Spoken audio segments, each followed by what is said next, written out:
Alors papa, une troisième question. Là, ici, parlons un peu de la mort de Jésus-Christ. Le Coran dit que Jésus-Christ n'a pas été crucifié. Mais là, on ne sait pas. Dites-nous un peu. Est-ce que Jésus-Christ était-il mort sur la croix?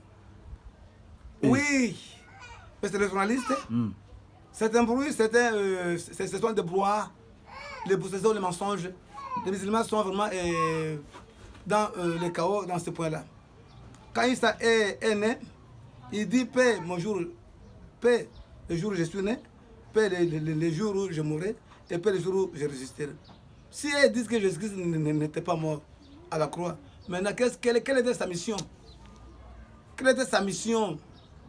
Vous voyez, ce sont les gens qui sont en dehors. C'est un livre falsifié. Ils ont pris les Torah, ils ont pris l'Évangile. Maintenant, les mettre d'une manière jalouse. Ce Coran ici est construit d'une manière jalouse, pas d'une manière véridique. C'est quelque chose qui vient après 6 siècles, après la mort de Jésus-Christ. 6 siècles. Donc, Mohamed n'a rien fait de spécial. Il est venu qui a annoncé, et avant lui, il n'y a pas eu attribution de messagères. On continue toujours à enseigner.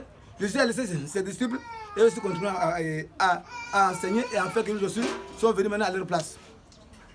Oui, que la mort de Jésus, c'est comment?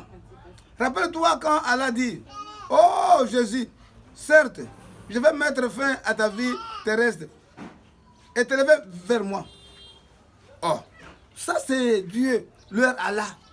Il dit que non, il va maintenant mettre fin à sa vie terrestre et le lever vers lui pour en finir et pour en chérir et te débarrasser de ceux qui n'ont pas cru. Et de deux, il va mettre fin à sa vie terrestre et lui débarrasser de tous ceux qui n'ont pas cru à ce message.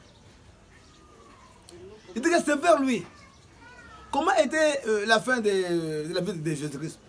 C'était une fin violente, tragique.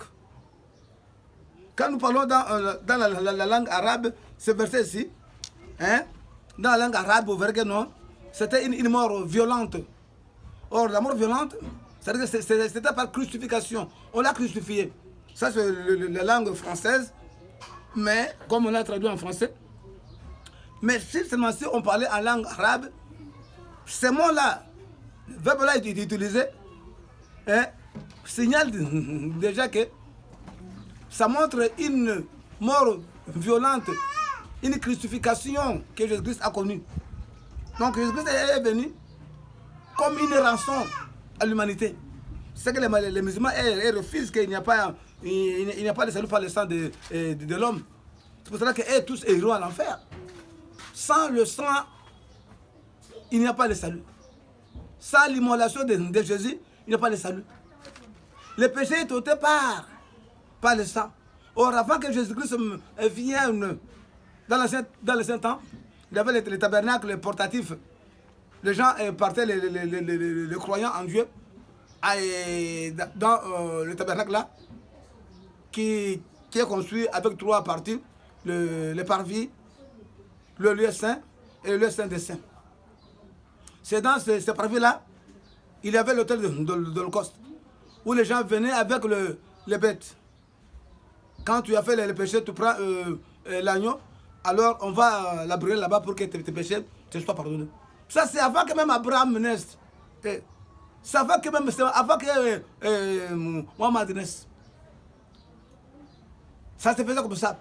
Même dans les jardins d'Éden, quand Adam et Ève ont péché, Dieu a pris l'agneau, il a tué, il a pris la peau, il les a fait couverts. Quand il a tué l'agneau, la bête, là, le sang avait coulé. C'était déjà le symbole de pardon. Vous voyez toujours, même quand Caïn et Abel ont offert. Vous voyez, même quand Abraham a donné son fils, c'était toujours en holocauste et il a bâti l'autel. Alors maintenant, Isaac était l'holocauste qui symbolisait Jésus-Christ. Comme Isaac a été mis sur l'holocauste, Il fallait maintenant que Isa bin Mariam vienne, qu'il soit maintenant mis sur la croix, qui est l'Holocauste, parce que lui, c'est l'Holocauste par excellence.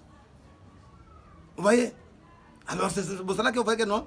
Les musulmans disent que non, le salut n'est pas par le sang. C'est-à-dire que non, c'est un livre falsifié qui n'a pas une vérité. Si tu n'es pas sauvé par le sang, mais comment tu seras sauvé?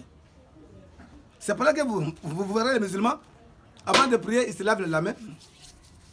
Ils se lavent les yeux, parce que les yeux ont vu. Ils se lavent les oreilles ont entendu. Même le nez a attiré l'odeur du mauvais. Même la bouche, ils lavent la bouche. Même les pieds, ils se lèvent les pieds, parce que les pieds a marché là où est le péché. La bouche a parlé mal, il faut laver. La main a touché ce qui est mal, il faut laver.